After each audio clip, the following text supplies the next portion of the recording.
ये वीडियोस देखने से पहले मैं आपको 4 सूचनाएं देना चाहता हूँ। क्रमांक 1, सबसे महत्व की सूचना ये है कि आप कोई भी दवाई शुरू या बंद करने से पहले आपके डॉक्टर से बात करें।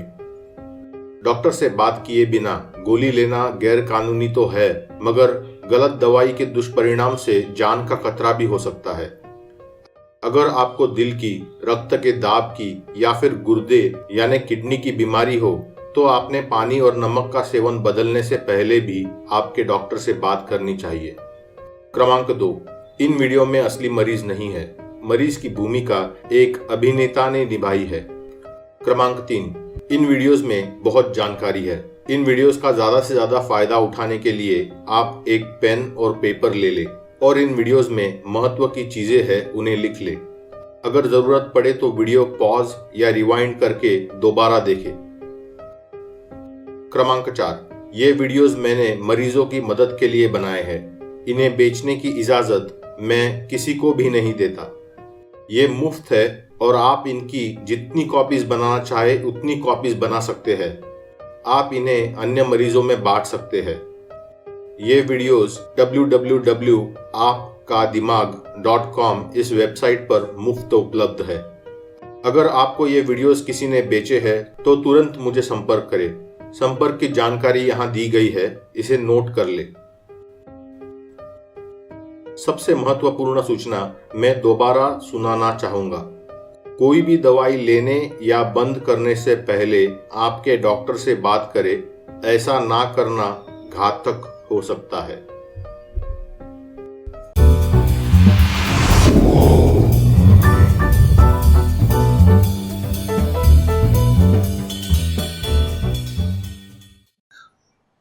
डॉक्टर, मेरा हाथ ऐसे ही हिलते रहता है। सिर्फ रात को सोता हूँ ना तो थोड़ा कम हिलता है।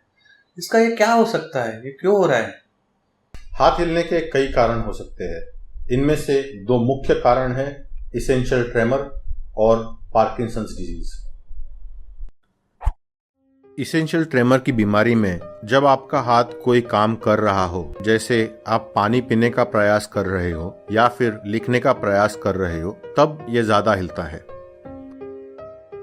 पार्किंसंस की बीमारी में जब आपका हाथ कुछ नहीं कर रहा हो तब ये ज्यादा हिलता है।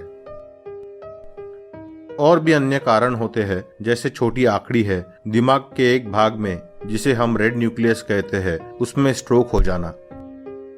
ये सभी चीजें इन 2 बीमारियों के मुकाबले बहुत ज्यादा असामान्य है, मगर यह जरूरी है कि आपका डॉक्टर इन चीजों को समझे, इन चीजों की जांच करे और फिर उचित उपचार करे।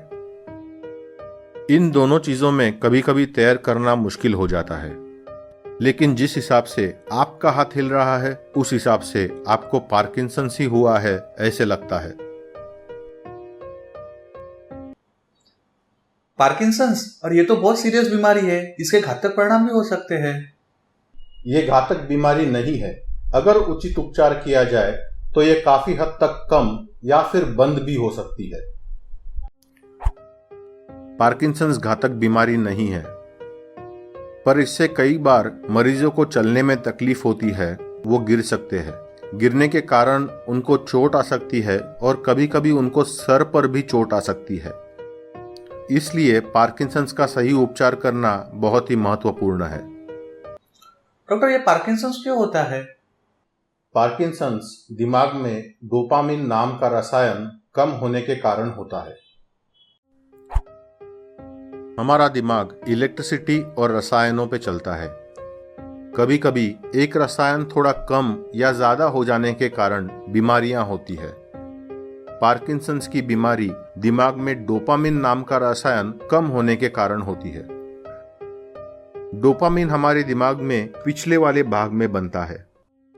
दिमाग के इस भाग को अंग्रेजी में मिड ब्रेन कहा जाता है। मिड ब्रेन में डोपामिन बनाने वाली पेशियां होती है। फिर ये दिमाग के आगे वाले भागों में भेजा जाता है।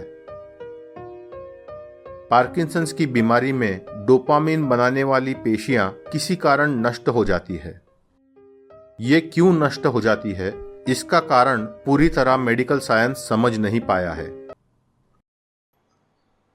डॉक्टर, मेरा ये जो हाथ हिलता है ये तो पार्किंसन का लक्षण आप बोल सकते हो, इसके और कौन से लक्षण हो सकते हैं? पार्किंसंस के कई लक्षण होते हैं। ये लक्षण मुझे आपको समझाने के लिए एक वीडियो दिखाना पड़ेगा।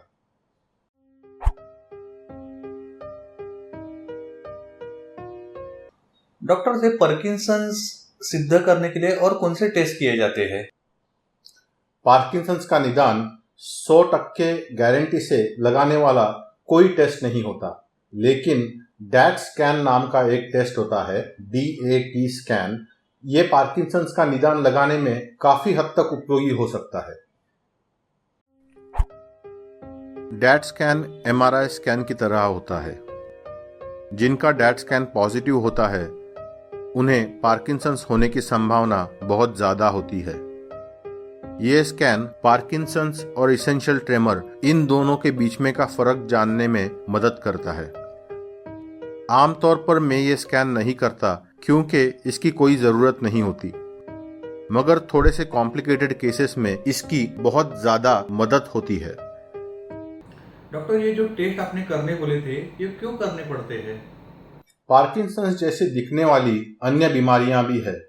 जब किसी व्यक्ति को पार्किंसंस के लक्षण होते हैं तो यह बहुत जरूरी है कि इन अन्य बीमारियों के लिए हम टेस्ट करें।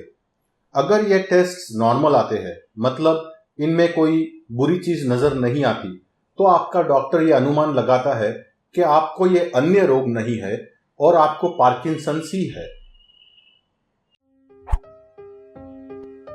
पार्किंसंस जैसी दिखने वाली अन्य बीमारियां भी है।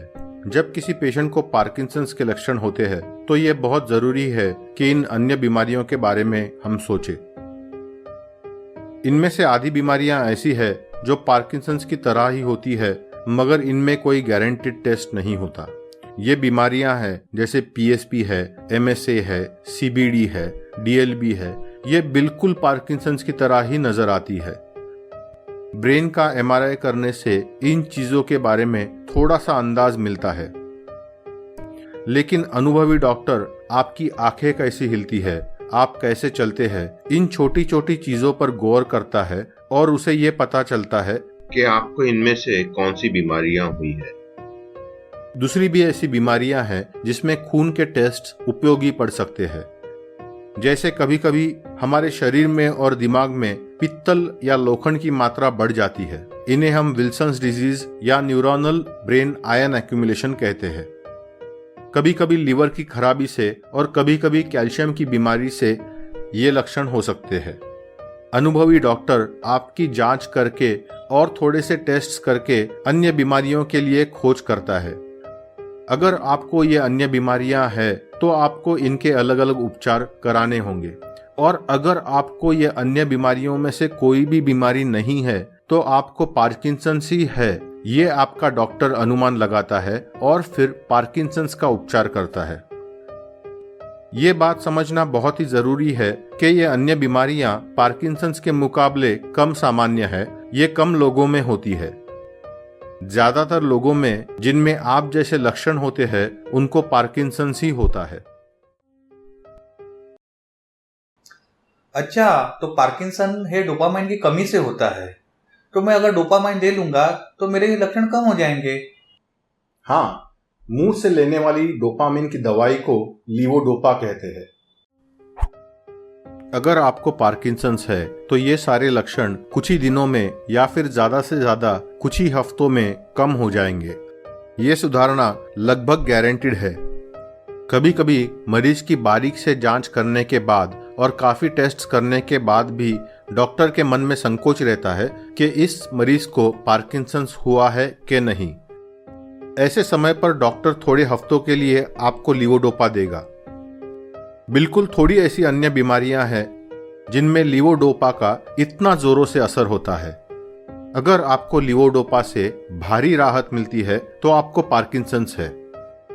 अगर नहीं मिलती तो पार्किंसंस की संभावना कम है। ये दवाई मुझे कब तक लेनी पड़ेगी? आपके दिमाग में डोपामिन की कमी जिंदगी भर रहेगी, इसलिए ये दवाई आपको जिंदगी भर लेनी पड़ेगी। लीवोडोपा की मात्रा के बारे में एक बात जानना बहुत जरूरी है। जैसे जैसे आपकी उम्र बढ़ती है वैसे वैसे आपके शरीर को लगने वाली लीवोडोपा की मात्रा बदलती रहती है। आमतौर पर जैसे पेशेंट की उम्र बढ़ती है वैसे अक्सर ये डोपामिन की कमी और भी तीव्र हो जाती है, इसलिए ज्यादा लीवोडोपा देने की जरूरत होती है। अगर ज्यादा लीवोडोपा देने से भी काम ना बने तो फिर अन्य दवाइयां देनी पड़ती है। अच्छा, और भी दवाइयां हैं? हाँ, पार्किंसंस के लिए अलग दवाइयां भी है, जैसे रोटिगोटिन, प्रेमिपेक्सोल, रोपेरिनॉल। ये दवाइयां सारी असरदार है, लेकिन अलग अलग स्थितियों में अलग अलग गोलियां उपयोगी होती है।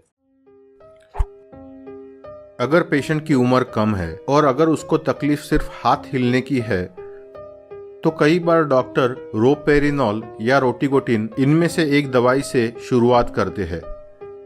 इसका कारण है कि इन दवाइयों के साइड इफेक्ट थोड़े कम होते हैं, लेकिन इस स्थिति को छोड़कर ज्यादातर पेशेंट्स में लीवोडोपा शुरू करना ही सही उपचार होता है।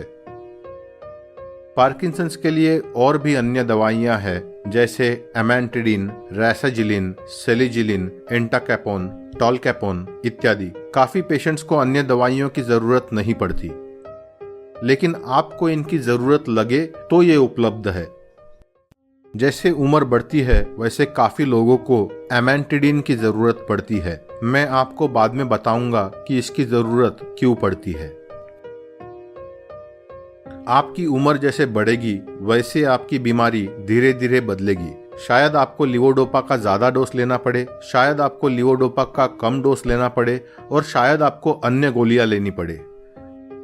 इसलिए यह जरूरी है कि आप अपने डॉक्टर से हर 3 से 6 महीनों में एक बार मिले। अच्छा डॉक्टर, ये लीवोडोपा के क्या साइड इफेक्ट हो सकते हैं? ज्यादातर लोगों में लीवोडोपा के कोई साइड इफेक्ट नहीं होते। थोड़े लोगों में मतली यानी कि नौशिया की तकलीफ और थोड़े लोगों में लो ब्लड प्रेशर या रक्त का दाब थोड़ा सा कम हो जाना, ये तकलीफें हो सकती है। ये 2 बीमारियां हैं, मतली यानी कि नौशिया की बीमारी या फिर लो ब्लड प्रेशर यानी रक्त का दाब थोड़ा कम हो जाना। लीवोडोपा की गोली लेने से 1 घंटे पहले और 1 घंटे बाद कोई खाना नहीं खाना चाहिए। ऐसा करने से आपकी आंतड़ियों में ज्यादा से ज्यादा लीवोडोपा सोखा जाएगा और आपके दिमाग को ज्यादा लीवोडोपा मिलेगा। मगर ऐसा करने से थोड़े लोगों में नौशिया या मतली होती है। ये कम करने के लिए आप काफी मात्रा में इसके साथ पानी पीजिए, जिससे ये गोलियां पानी में घुल जाए। आप ब्रेड का एक छोटा सा टुकड़ा गोली से 10 या 15 मिनट पहले खा सकते हैं। इस ब्रेड के टुकड़े पर दही, मक्खन ऐसी कोई भी चीज ना लगाए।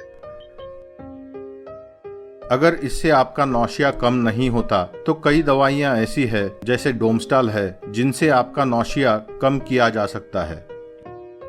लेकिन किसी भी हालत में आपकी गोली खाने के साथ ना ले, इससे कम दवाई सोखी जाएगी और आपके पार्किंसंस के लक्षण बढ़ जाएंगे।